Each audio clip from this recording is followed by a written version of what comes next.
Hello, my name is Tom D'Ambra, your host, and welcome to another edition of What's Going On. We hope you were able to join us last week. We got into some of the particulars with regards to the Federal Reserve Bank, which controls the monetary policy of our country. Some things that we did establish, we got into the fact that, number one, the biggest lesson to be learned from it was that the Federal Reserve Bank is actually not a bank, it's a cartel. It is a private organization. It is not controlled by the likes of Congress or the President. We also demonstrated in law that the courts also recognize that the Federal Reserve Bank is a private foreign corporation.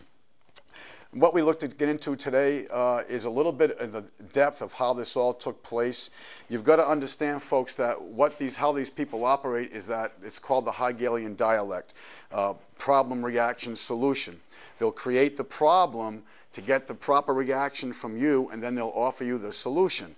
A lot of folks have been studying the New World Order for years, and up until about last year, we were told that we were wackos. The New World Order didn't exist. None of their agencies existed, such as the Council on Foreign Relations, which we may know as the CFR, the Trilateralist Commission, and the Bilderberg Commission. But now you'll see more of these agencies on the public news and the public media, because if they're going to present themselves as the saviors, they have to present themselves that they exist. So this is what's going on currently. But let's go back a little bit into 1913, when the Federal Reserve Act was actually implemented and how it became implemented. Article 1, Section 8 of the Constitution mandates, as we all know, that the Congress will regulate the value thereof, and all of our money has to be exactly that, money. It must hold intrinsic value, and it must be backed by gold and silver according to the 4 Coinage Acts of our country. If you go back to the Coinage Act of 1789, you will see that literally gold and silver held intrinsic value. We actually took our dollar. The word dollar comes from the Spanish dollar, and that's why we were backed by dollars and not by pounds. But what is a dollar? According to the Coinage Acts, a dollar is 125.5 grains of silver and a 15-to-1 ratio of gold. So in other words, if you may remember, some of you may remember, before you could actually go to your bank with a certificate. And that certificate was redeemable and or gold or silver, obviously, for whatever certificate that you were holding. But today we work for something called a Federal Reserve note. Now, if you go to any law dictionary, particularly Black's Fourth, which is, by the way, folks, if you really want to get up to date on terms and terminology, Black's Fourth is what the Supreme Court uses for all their lessons and terminology. Anytime there's a dispute of language, that is the book that they go to. So I highly recommend that you purchase a Black's Law Dictionary, 4th edition. But anyway, what is a note? A note is an acknowledgement of debt. I remember as a child my mother saying, oh, you know, we got to be tight this week because we got to pay the note. Well, the note is the mortgage. Mortgage comes from the French word, which literally means death pledge. But again, make sure you understand this. A note is an acknowledgement of debt. And this is why there's 2 signatures on what we call a dollar, but we shouldn't call it a dollar. We should call it a Federal Reserve note. And the 2 signatures are exactly this. One is the signature of the creditor, and one is the signature of the debtor. So it's like if you go into a bank and you take out a mortgage or a car loan or whichever, that banking facility is going to have you sign as the obligator, as the debtor, and then they'll have an agent of the bank as the creditor. So it's exactly the same thing with our money. And we're going to get into that in depth here. But let's get into, in fact, how this agency, a private foreign corporation, took over the money system of our great country. Now, like we did say earlier, Article 1, Section 8, Clause 10 mandates that it's the Congress' responsibilities to regulate all the intrinsic value of our money system. So what went on was, they had to again, they worked with the Hegelian dialect, problem, reaction, solution. So what took place is there was a series of panics, if you would, that took place, and they went through like 1893, 1897, 1898. But in 1907, a gentleman by the name of Senator Aldrich.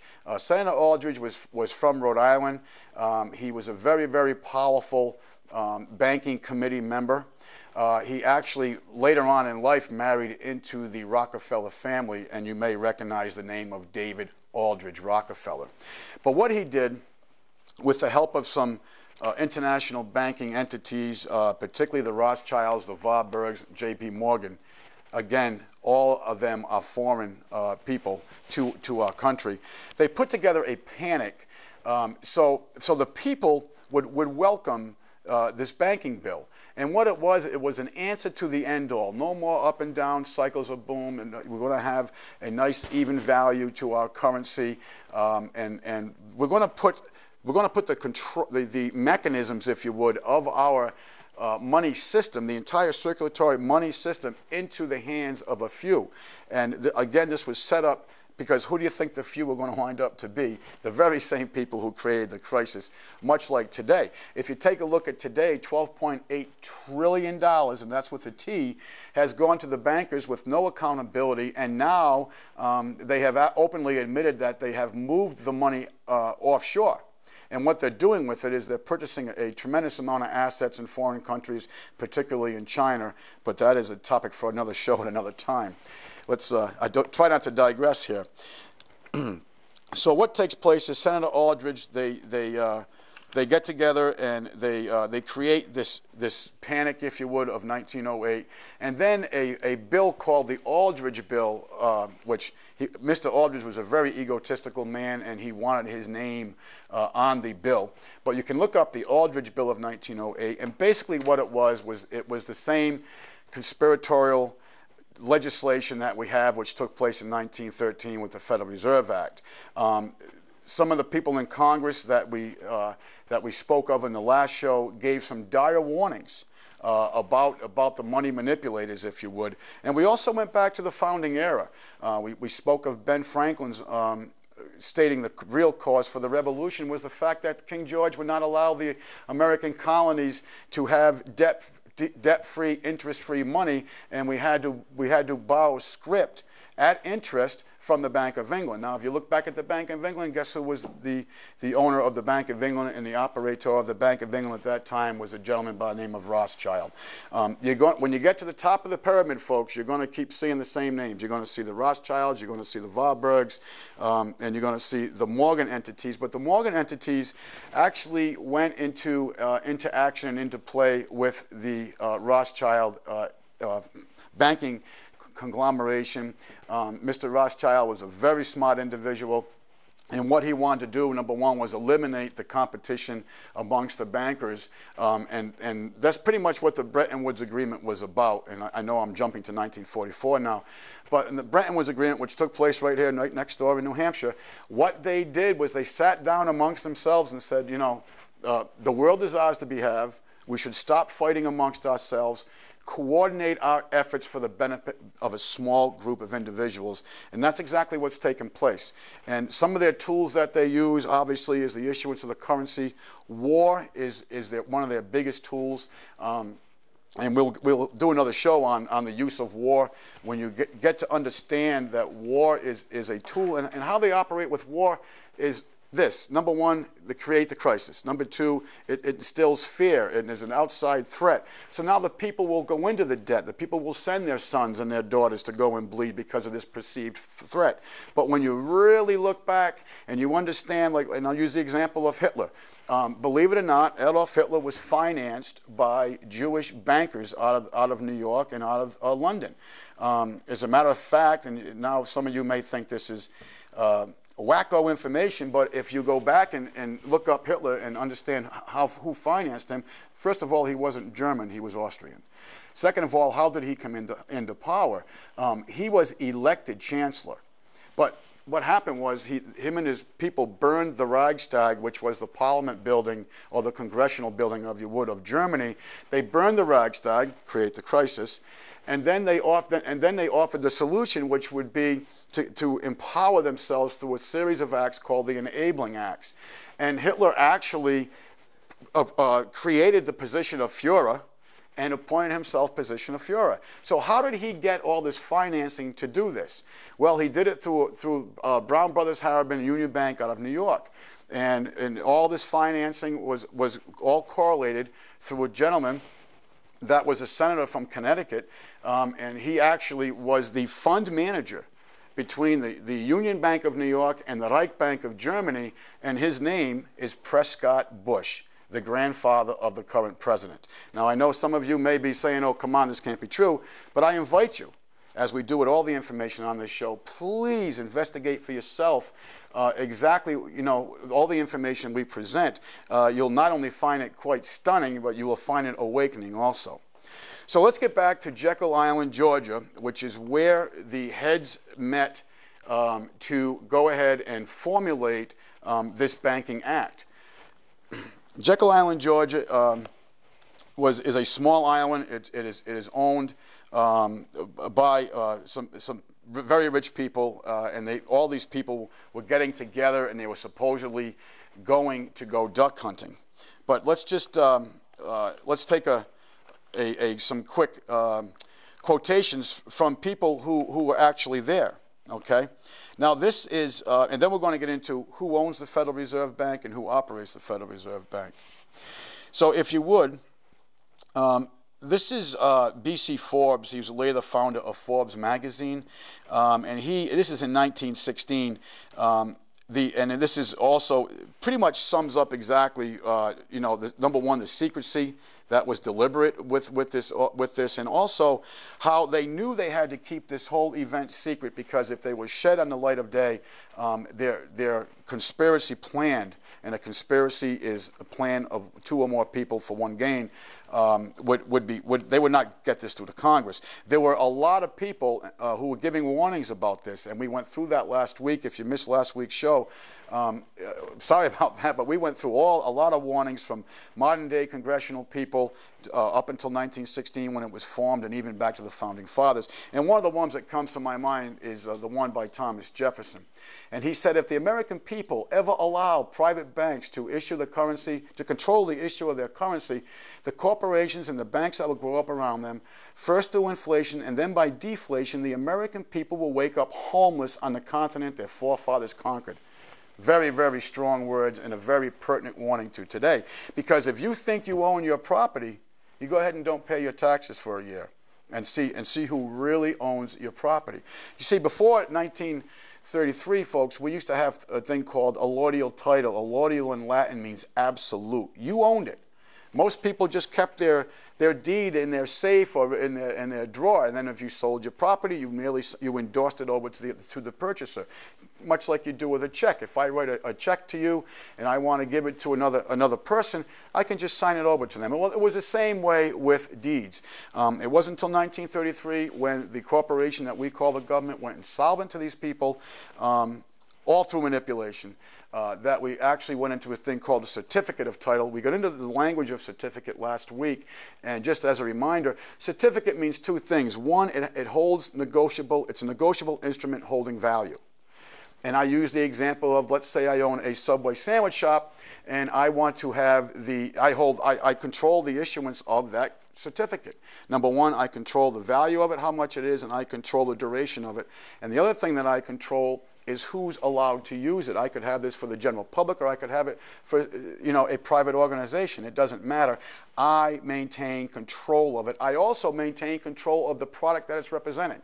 So it's very, very important that you understand allodial title and certificate of title. But again, let's get back into Jekyll Island, Georgia. This is all the people who were getting together to formulate this conspiracy against the American people. Picture a party of the nation's greatest bankers stealing out of New York on a private railroad car under the cover of darkness, stealthily hiding hundreds of miles south, embarking on a mysterious launch, sneaking onto an island deserted by all but a few servants. living there in a full week under such rigid secrecy that the names of not one of them was once mentioned, lest the servants learn the identity and disclose to the world the strangest, most secretive expedition in the history of American finance. I am not romancing. I am giving the world for the first time the real story of how the famous Aldrich Currency Report, the foundation of our new currency system, was written.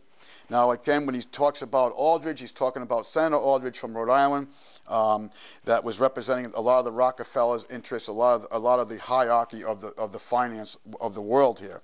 Now, Paul Warburg from Germany, we mentioned last week, is known as the father of the Federal Reserve Act, and we'll get into why, but he was really the orchestrator of this.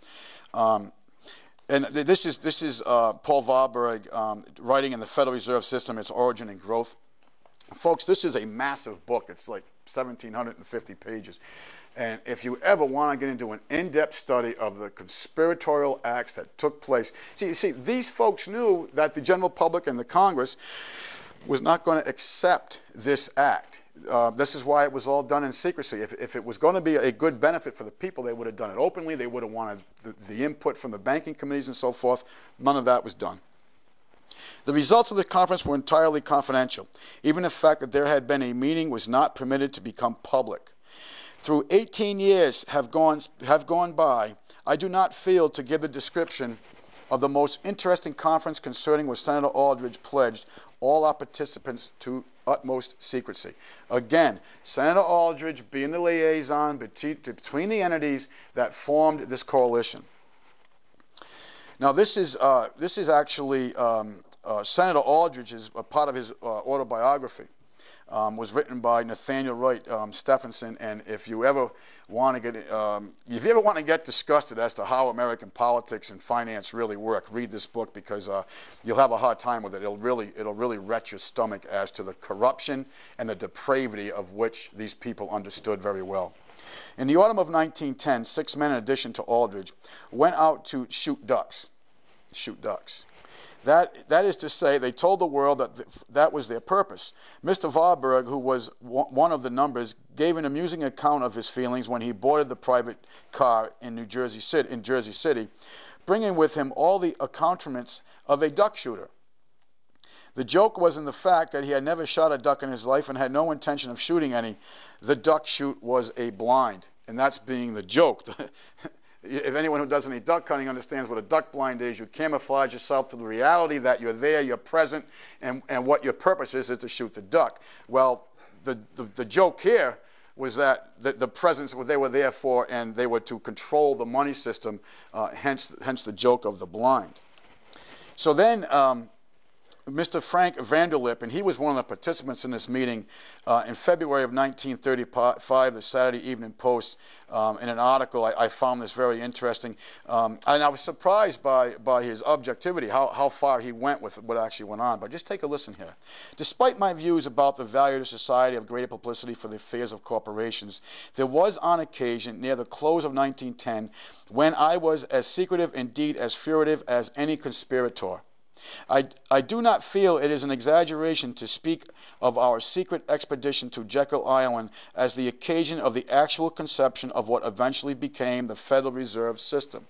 Again, folks, Jekyll Island, in secrecy, Jekyll Island, these are the high echelon representatives of the finance world. We were told to leave our last names behind. We were told further that we should avoid dining together on the night of our departure. We were instructed to come one at a time and as obstructively as possible to the railroad terminal on the New Jersey shore on the Hudson, where Senator Aldrich's private car would be in readiness attached to the rear end of a train for the South. On board the private car, we began to observe the tattoo that had been fixed on our names. We addressed one another as Ben, Paul, Nelson, or Abe. It is Abraham, Piet, Andrew, Davison, and I adopted even deeper disguises, completely abandoning our first names. On the theory that we were always right, we became Wilbur, and I became Orville. Those are the two famous aviator pioneers, the Wright brothers. Again, the joke is on us. They're going along here in open fashion, secretive but open fashion amongst themselves, and it's a big joke to them. They understand. See, they've created this crisis. They've got the proper reaction from the people that they wanted, and now they're going to present themselves as the solution. The servants and train crew may have known the identities of one or two of us, but they did not know us all, and it was the names of all printed together that would have made our mysterious journey significant in Washington, in Wall Street, and even in London. Discovery, we knew, simply must not happen, or else all of our time and effort would be wasted. If it were to be exposed publicly that our particular group had gotten together and written a banking bill, that bill would have no chance whatever of the passage by Congress. Again, what are they saying to you? It was done in secret. They understood what they were doing, and they all agreed on what they wanted for the means for the outcome, which was control of the monetary system, and it goes beyond that. On another show, folks, we're going to get into the Bankers Manifesto, and we'll break that document down. It's quite a lengthy document, but it's so pertinent to what is going on today. So we keep hearing the word here, cartel, cartel, and we're spelling that C-A-R-T-E-L. So we have to wonder, what is a cartel? Well, a cartel, according to the Law Dictionary, is a group of independent businesses which join together to coordinate the production, pricing, and marketing of their members. The purpose of a cartel is to reduce competition and thereby increase their profitability. This is accomplished through a shared monopoly over their industry, which forces the public to pay higher prices for their goods or services than would otherwise be required under a free enterprise competitive system. With all that's going on today in the banking industry, we hear a tremendous amount about the end of the free market, the end of the free enterprise, the end of the laissez-faire economy. Folks, we do not have a laissez-faire economy. We do not have a free market. And I'll just name some things. They give you these pretty names, these nice names. You know, it's like when they came out with the Freedom to Farm Act, which destroyed the family farmer. They come out with NAFTA, North American Free Trade Agreement. Why do you need 14,000 pages of documentation if something is actually free? You don't. It's done in secrecy, and it's done for the control of the few over the many. And that's exactly what a cartel is. And that's how you've got to understand what this Federal Reserve banking system is. It is exactly that. It is a cartel working for their own interest against the interest of the general public, of mankind. And always keep in mind this Hegelian dialect, problem, reaction, solution. That's what they do. They create these crises to get the proper reaction from you so they can present themselves as the people with the solution. And if you study all the, the war drugs, the drugs on poverty and all this, if you study all these, you will see that the only people that truly benefit it is from the people who set up the crisis itself. So then we get into a lot of the speculation that took place. And what was some of the things when they met? What was their goal? Okay, yeah, they wanted to have this banking instrument for the control of the money system. But what were some of the particulars that they were looking to eliminate from the current day money system of 1908 and 1913? So this is from the notes of one of the participants, and we're going to get into the participants later on. But number one was how to stop the growing influence of small rival banks and to ensure the control over the nation's financial resources would remain in the hands of those present. Now, those present, obviously, are the group that are at Jekyll Island, Georgia, trying to coordinate this effort.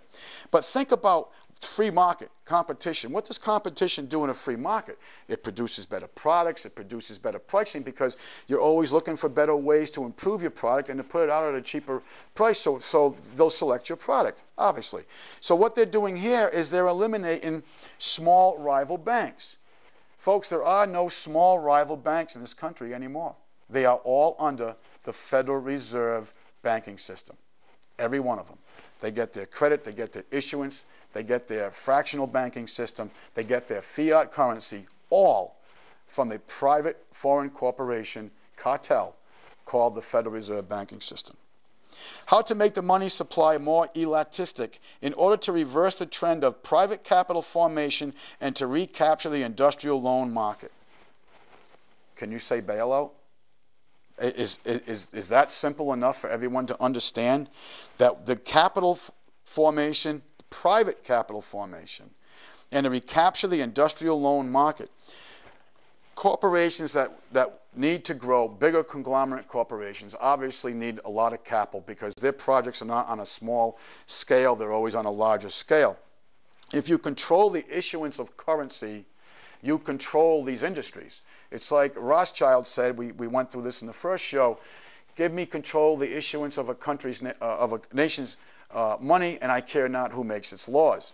Well, why? Because if you control the issuance of the currency, you control it all from A to Z. You're going to control the legislation, you're going to control the industry, you're going to control the money system itself. How to pool the meager reserves of the nation's banks into one large reserve so that all the banks will be motivated to follow the same loan-to-deposit ratios. This would protect at least some of them from currency drains and bank runs.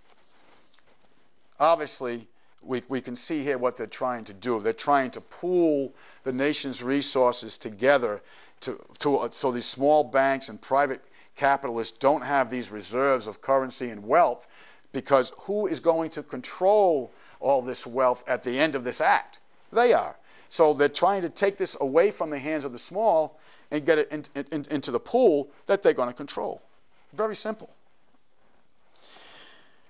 Should this lead eventually to the collapse of the whole banking system, then how to shift the losses from the owners of the banks to the American taxpayers? Let me read that again.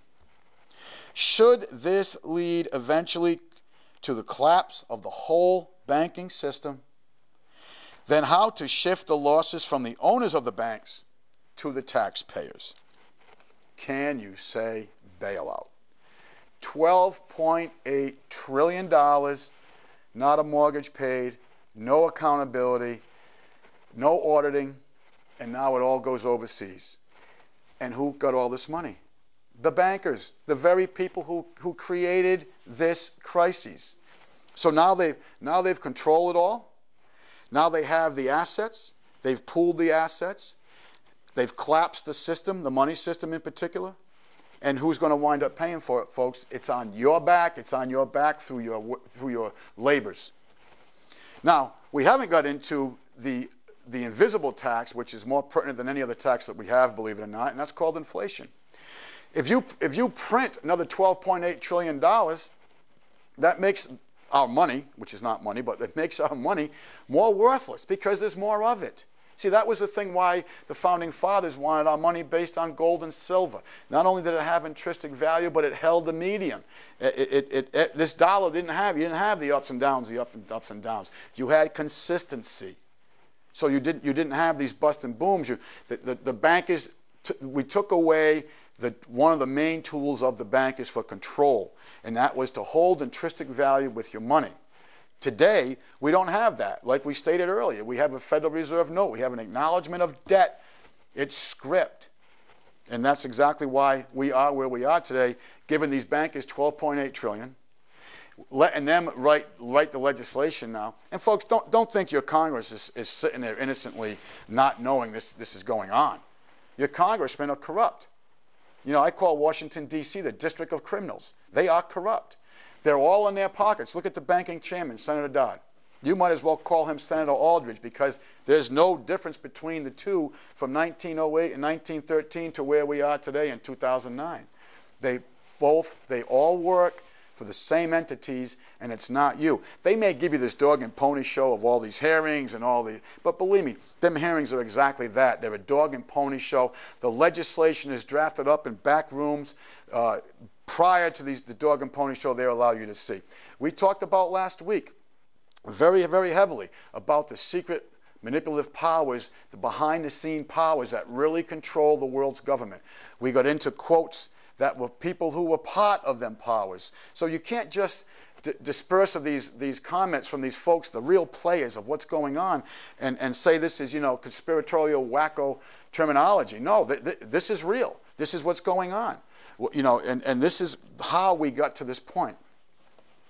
Now, they said that they had to adopt a name. And listen to the reason why they wanted to adopt the Federal Reserve name, and we'll get into who came up with it. But this is point number 5 out of their plan here. How to convince Congress and the American people that the scheme, and that's the word, the scheme, was a measure to protect the public. So they're going to sell this to you and to us and to our supposed representatives as a measure to protect the public. But what do they actually say here? They know it's a scheme. How to convince the Congress and the American people that the scheme was a measure to protect the public. And the task was a delicate one. The American people did not like the concept of a banking cartel. That's their own words. So what'd they do? Paul Warburg out of Germany, like I said, he's the father, if you would, of the Federal Reserve Act. He went forward and said, we need to convince the American people that this cartel was going to be controlled by the American government, the U.S. government. So they implemented the word federal to make everybody believe it was a federal agency. Obviously, as we discussed earlier, it's a private foreign corporation, cartel. They knew they were going to confiscate all the gold and silver. In another show, we're going to get into quite heavily how this all came about with the National Banking Act of March 9th, 1933, and we're going to get into that. But they knew they were going to do that, so they knew they were going to confiscate all the gold and silver, so they put in, Paul decided to put in the word reserve, so because the people would think that, okay, number one, it's a federal entity, our government looking out for our interest, and number two, oh, okay, we'll give them the gold and silver because they're going to reserve it. There's going to be a reserve put aside to hold the gold and silver for the United States government. And neither can be farther from the truth. Like we already discussed, the Federal Reserve is not federal, and there is no reserve. They literally make an entry on their ledgers. They give the U.S. Department of Treasury permission to print more fiat money. Fiat meaning it has no intrinsic value. And then what happens to the purchasing power of our currency? It decreases and decreases and decreases. Since 1913, folks, and I think we had this graphed up last week, the purchasing power of our dollar is at 2 cents as compared to where it was in 1913. Let me back that up with something. In 1964, my mother bought a house. She paid $14,000 for it today. 2 years ago, that house was worth $300,000 with no major improvements or nothing. Did the value of that house change? No.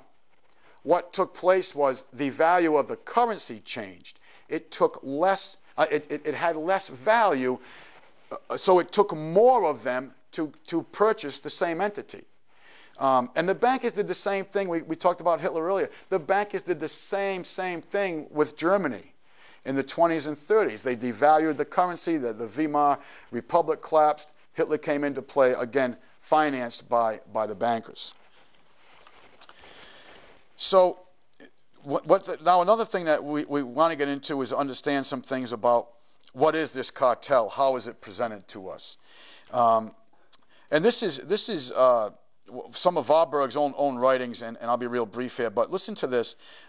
This is actually Albert Burton Hepburn. He was president of Chase National Bank, Rockefeller Interest. The measure recognizes and adopts the principles of a central bank. Indeed, it works out as the sponsors of the law would hope. Indeed, it works out as the sponsors of the law would hope. It will make all incorporated banks together joint owners of a central dominating power. Who do you think that dominating power is, folks? The same people who put this plan together. It is the Federal Reserve banking system. Now, the following thing is a short thing from one of their own meetings that took place in the early 90s. And I just want to go over this real quick. I found this rather interesting. We have presided over the crashes of 1921 and 1929, the Great Depression of 29 to 39, recessions in 53, 57, 69, 75, and 81, a stock market Black Monday in 1987, and 1,000% inflation, which destroyed 90% of the dollar's purchasing power. Folks, this is their own internal document bragging about the accomplishments of what they have done. Now, I want you to understand that. They're not saying that they're proud that they brought prosperity and stability to us. Here's what they're proud of. We have presided over the crashes of 1921 and 1929, the Great Depression of 29 to 39, recessions in 53, 57, 69, 75, and 81, a stock market Black Monday in 1987, and 1,000% inflation which has destroyed 90% of the dollar's purchasing power. Remember I talked about from 1913 to currently, the purchasing power of the dollar is 2 cents. This is the reason why. This is the reason why. It's not about OPEC with their oil. Matter of fact, if you get into OPEC, folks, you'll understand that the same people organized, founded, and constructed OPEC, and here's the reason why. In 1971, we went off the final gold standard, if you would. We no longer backed up our foreign debts with an intrinsic value currency. Everybody had to accept Federal Reserve notes like domestic America did. So what took place is Henry Kissinger and some other people who represented the bankers went up to Saudi Arabia and some others and said, look, here's what we're going to do. We're going to form OPEC, we're going to finance you, and we're going to buy our oil from you. But in return for this, and you're going to get rich, you're going to become trillionaires. We're going to become dependent on you. But what we're going to do here is you're going to take a percentage of your earnings and you're going to buy our treasury bonds with that so they can finance the debt instruments. Do you understand what I'm trying to say? So the American people are caught in this triangle of being dependent on OPEC, having to pay high prices for the oil, which is the inflation, and then we also have to go through the whole thing of being dependent on them. So it's a triangle that we're paying on every corner. So when people say to you, we have more oil in Alaska than Saudi Arabia, think of Prudhoe Bay and other places where, please research a gentleman by the name of Lindsey Williams. Lindsey Williams actually opens up in his book, The Energy Non-Crisis. He says rather well, I rubbed shoulders with people for 4 years that formerly I did not believe existed. Who was he talking about? He's talking about the controllers. He didn't think they existed. He was part of the pipeline up in Alaska. He was there for the drilling of all that took place and all the oil wells that were capped. And the reason why they were capped was so we could be dependent on OPEC, so they could finance our debt because we held no more intrinsic value to our currency. And again, this is the triangle that we're caught in. Digress a little bit, but you come to understand it's all tied in together. Okay, so let's get into a little bit of who the actual players were here. We did mention Nelson Aldrich, senator from Rhode Island. He was the chairman of the National Monetary Commission, and turned out to was father-in-law to John D. Rockefeller Jr. Like I said, he wound up marrying into the Rockefeller family. Henry P. Davison was senior partner of J.P. Morgan Company, and again, J.P. Morgan Company, yes, he had his own interest, but he was the liaison, if you would, between the Rothschilds out of England. Actually, the Rothschilds were all over the world and all through Europe. Charles P. Norton, he was president of First National Bank of New York, Rockefeller interest. Andrew Pyatt, Andrew was Assistant Secretary of the Treasury. Folks, think of this. This man is the Assistant Secretary of the Treasury of the United States, and he is participating in a meeting, a secret meeting, to destroy the monetary policy of the very entity he's supposed to be representing. Should this man be hung for treason? Absolutely. Frank A. Vanderlip, president of the National City Bank of New York, representing William Rockefeller. And again, we gave that famous quote, passage, if you would, about him with the meeting at Jekyll Island. Benjamin Strong, he was actually head of J.P. Morgan's Bank and Trust, later to become head of the banking reserve system. Again, when you get to the end of the funnel, he represented the Rothschild interest. And then Paul Warburg, partner of Kuhn, Loeb and Company, representing Rothschild and Warburg interest in Europe. So we did say that the Federal Reserve was a private banking entity. So what cartel? Keyword cartel. So what are the banks actually?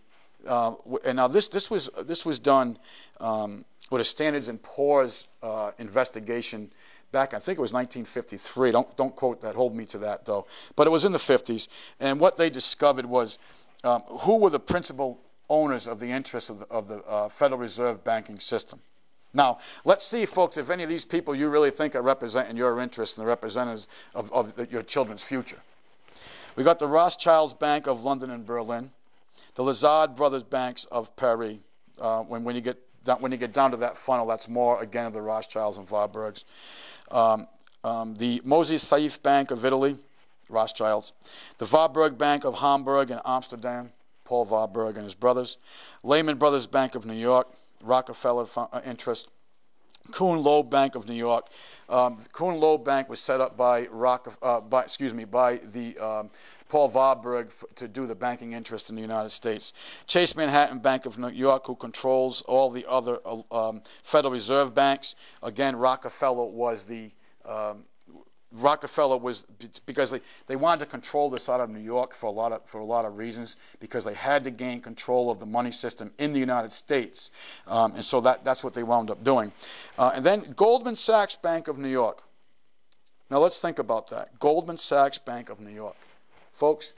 Who was the biggest winner, if you would, of the $12.8 trillion bailout? You got it.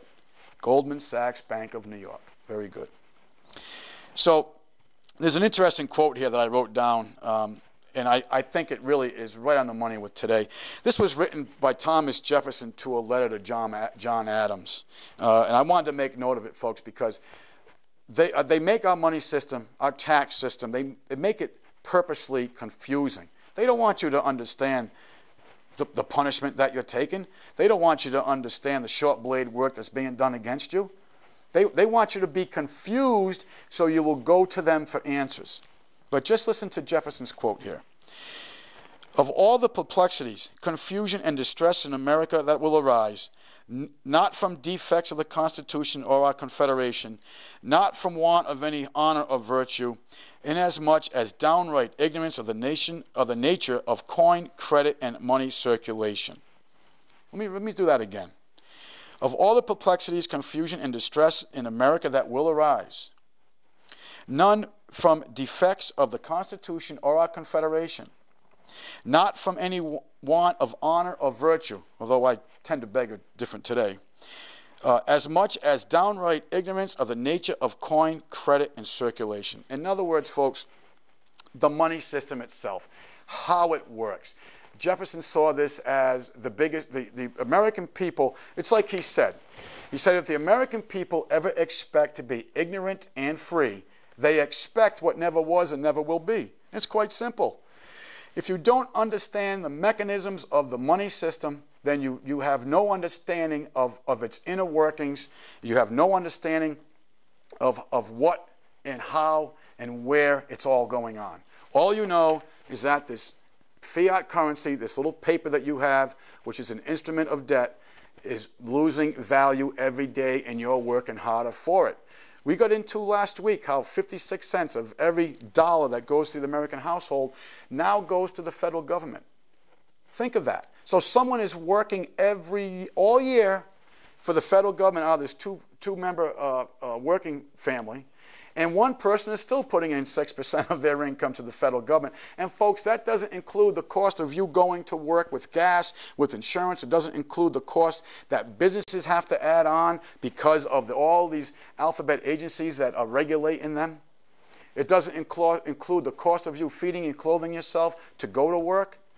So think of this. This is just the flat-out upfront cost. It has nothing to do with the cost of you facilitating yourself and your family to continue your labors.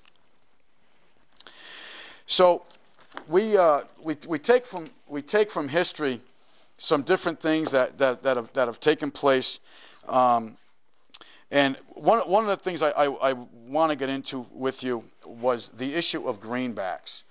Now, some of you may have heard that term before. The issue of greenbacks comes from Abraham Lincoln.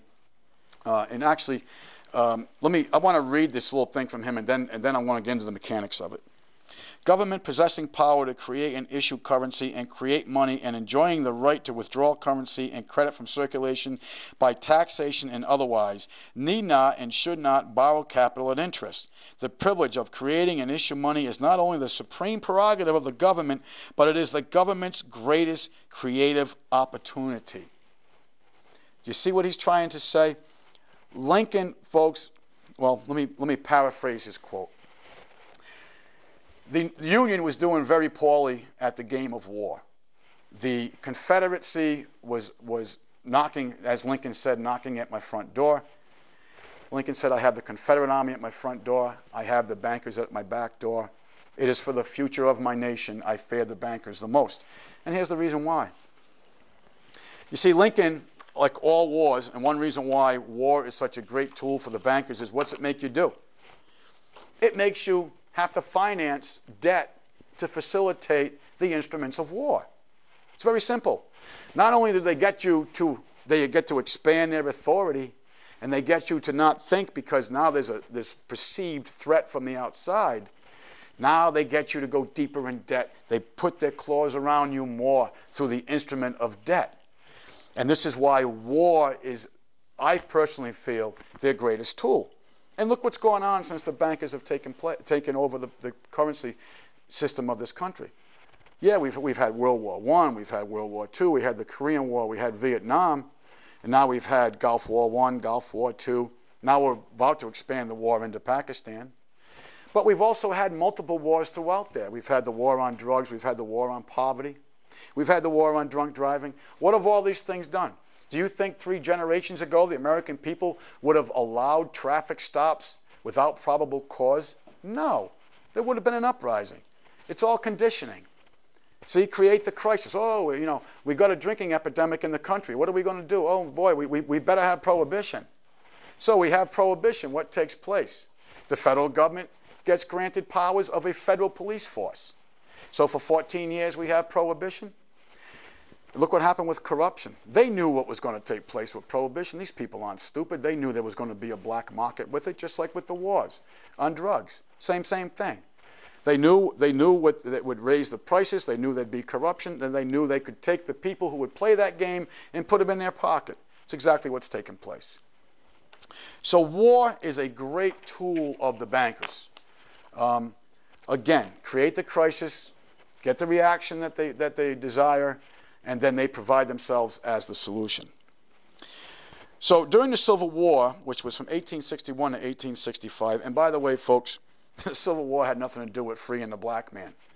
All they did was take the black man from the federal plantation and put everybody on the federal plantation. That's what from the private plantation to the federal plantation. That's what they did.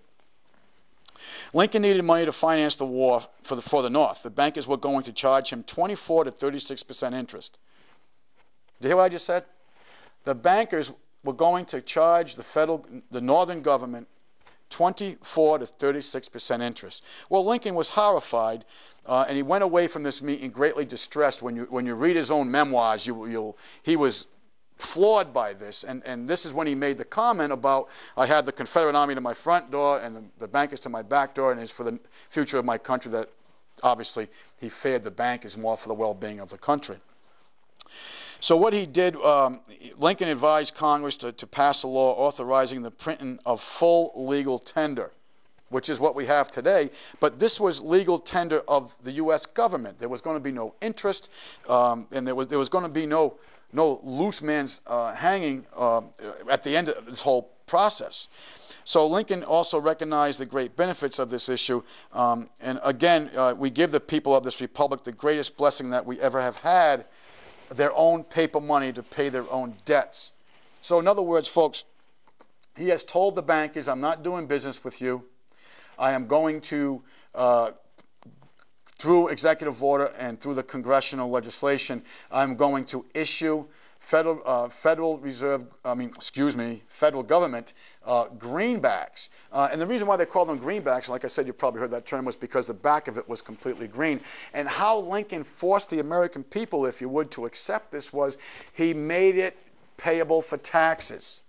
he wouldn't, the federal government wouldn't accept the bankers' money, so he made it so everybody who wanted to pay their taxes, and they used it for commerce, so everybody went to the greenback. What did that do to the bankers? They lost control. They didn't make their 24 to 36% interest on millions and millions of $1861. So Lincoln printed $400 million worth of greenbacks. Actually, when you get into it, folks, I made a note here. It's $449,338,902 money that he delegated be created debt-free and interest-free money to finance the war. And it served as legal tender for all debts, public and private. He printed it, paid it to the soldiers and to the U.S. civil service employees, bought supplies for war and taxes. So shortly after that, the Lincoln Times, which is controlled by the bankers, listen to what their reaction was. If this mischievous financial policy, which had its origins in the North American Republic, the United States, should become indurated down to a fixture, then that government will furnish its own money without cost. It will pay off debts and be without debt. It will have all the money necessary to carry on its own commerce. It will become prosperous beyond the precedent in the history of the civilized governments of the world. The brains and the wealth of all countries will go to this North American Republic. That government must be destroyed, or it will destroy every monarchy on the globe. Think of what they're saying. They had to destroy this because the monarchy, they who control, were going to lose control.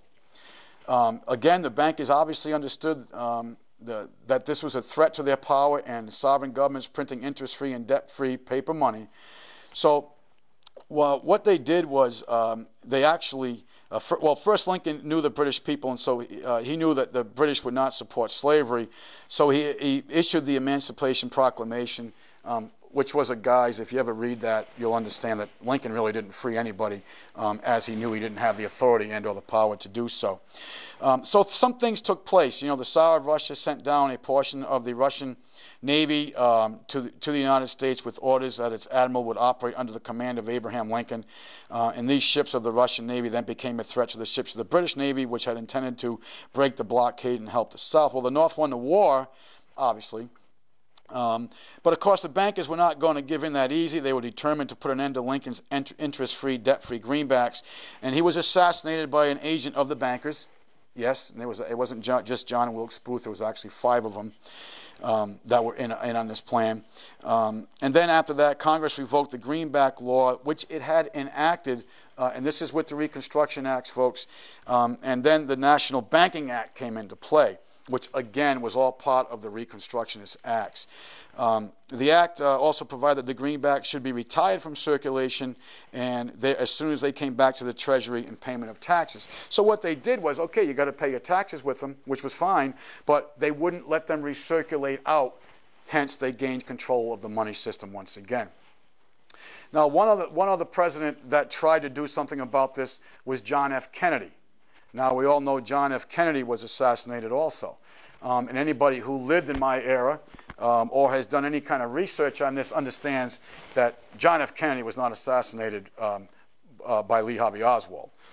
As a matter of fact, there are a tremendous amount of questions, excuse me, that have not been answered about that assassination. But what Kennedy did, folks, he did basically the same thing. He signed Executive Order 11110, and I ask you to go on the internet and look this up.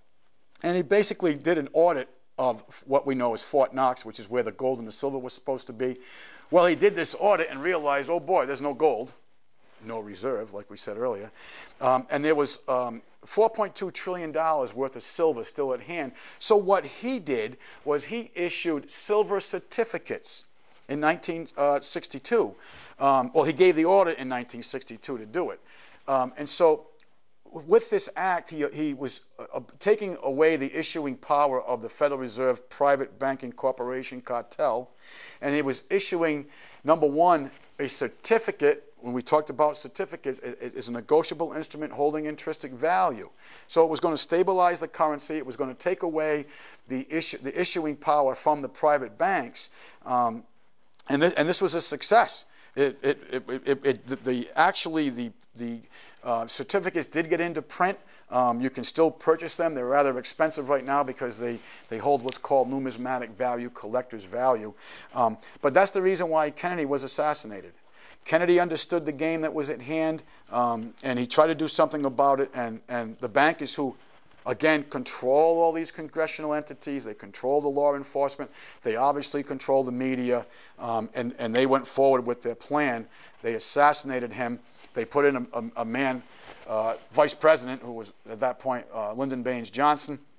Lyndon Baines Johnson actually did away with the act with another executive order, and we're right back to where we've been today.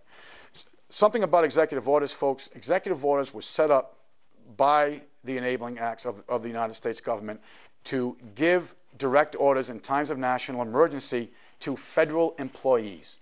They were never meant to be an instrument or a tool of the federal government to mandate policies over the people of the sovereign states of the United States of America. Because let's not forget, the federal government is supposed to be involved in territories, districts, and enclaves, not supposed to be involved in the sovereign states of the United States of America. But if you go the extra step, you'll understand that through foreign entities, particularly the IMF, which was put together, like we said, at the Bretton Woods Agreement in 1944, they actually divided our country up into 10 districts.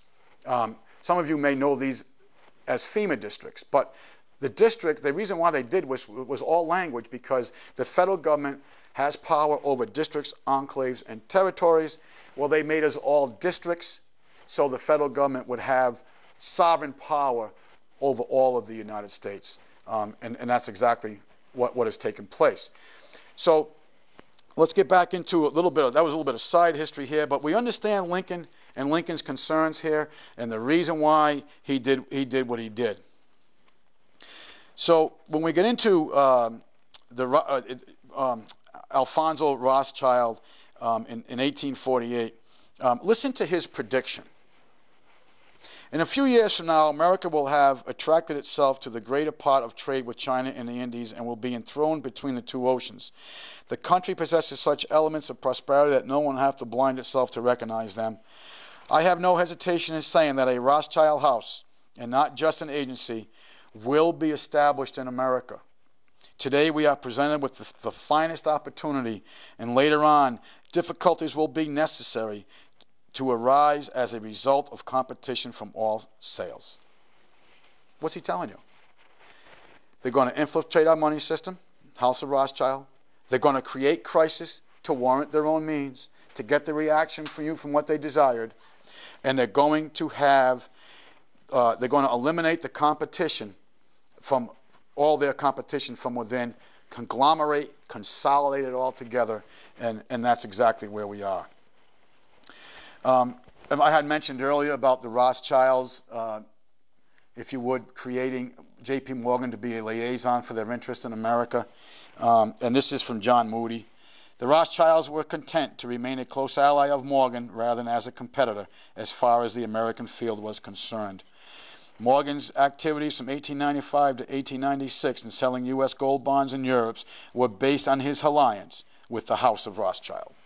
So again, folks, create the crisis, warrant the means, present the solution. This is what they do, and they do it so very well. They've done it throughout history. So the Jekyll Island plan, we gave you their desires. So what were they going to do with this legislation, with this act, this conspiratorial act? They wanted to stop the growing influence of small rival banks and to ensure the control over the nation's resources and would remain in the hands of those present. They wanted to make the money supply more elastic in order to reserve the trend of private capital formation and recapture the industrial loan market. Now, I know we had gone over this in the very beginning of this program, but I want to reiterate this again.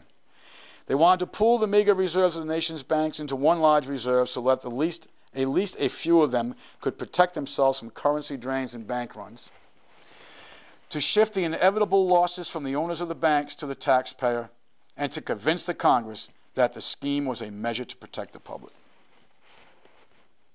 Are we not here today? Very much so. So just some things some hand notes that were made during this meeting. Do not call it a cartel and do not call it a central bank. This is Paul Warburg.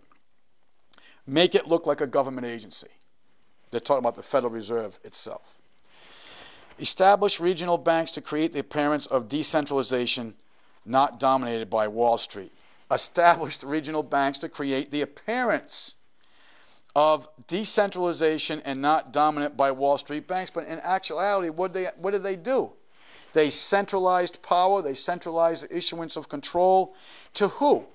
To the Wall Street bankers.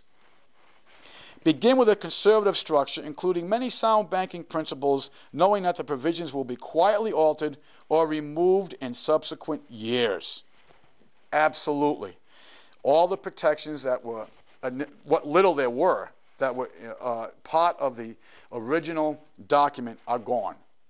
And another show, we're going to get into some of the protections that were put up for the American people. Use the anger caused by recent panics and bank failures to create popular demand for monetary reform. Let me read that again. We talked about them creating a crisis. Use the anger caused by recent bank panics and bank failures to create popular demand for monetary reform. Hegelian dialect, problem, reaction, solution. Offer the Jekyll Island plan as though it were in response to that need. Again, that's sort of a carryover from the fifth one. Employ university professors to give the plan the appearance of economic approval and sound advice. Employ university professors to give the plan the appearance of academic approval and sound advice. So in other words, what are they telling you? Who is already controlling the academia in this country, the media of this country? Folks, this is 1910.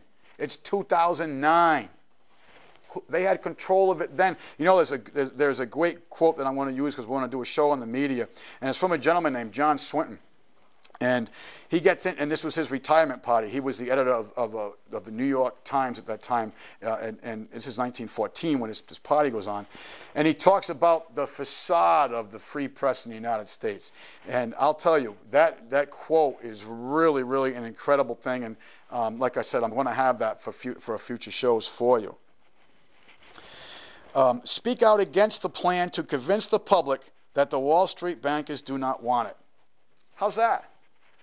They're going to actually tell you this plan is no good for you, that we don't want it because it's not going to be good for the country. And they're going to tell that through the academia. They're going to tell you through the media, what they control. So they're going to convince you they don't want it, so you'll go for it. Again, deception. The whole thing is secret and deception. So what do? They convince you you don't want it, and what do you say in the back of your head? Oh, well, if the bankers don't want it, it must be good for us. No, folks, they wanted it. They created it. They created the crisis to make you want it. Now they're going to convince you they don't want it. All part of their 8-point plan to get you to accept this draconian legislation. So I know we've covered quite a bit today, and I just want you to really have the understanding of what the Federal Reserve is and what it's not, okay? Every time you must understand that the Federal Reserve is a private foreign banking cartel. We had some of the warnings last week from Congressman McFadden talking about an evil entity which will bleed the nation with depraved causes. We have Jefferson's warning. We have Ben Franklin's warning. We have Madison's warning. We have Charles Lindbergh Sr., the father of the famed aviators, warning. Pittman, all these people gave the American people warnings. President Lincoln, President Kennedy. And what took place with them? You know, what was the end result of this? Folks, the only way we're ever going to turn this around is for the American people, number one, to become involved. You've got to educate yourself as to the who, what, and wheres are controlling your lives. They're controlling your children's lives. They're controlling your daily means, okay? Now, we did get into a little bit about some of the quotes that took place after Lincoln formed that. you know, the greenback currency and what was going to happen, how the bankers were, you know, concerned because they were going to lose their control. They have the control now.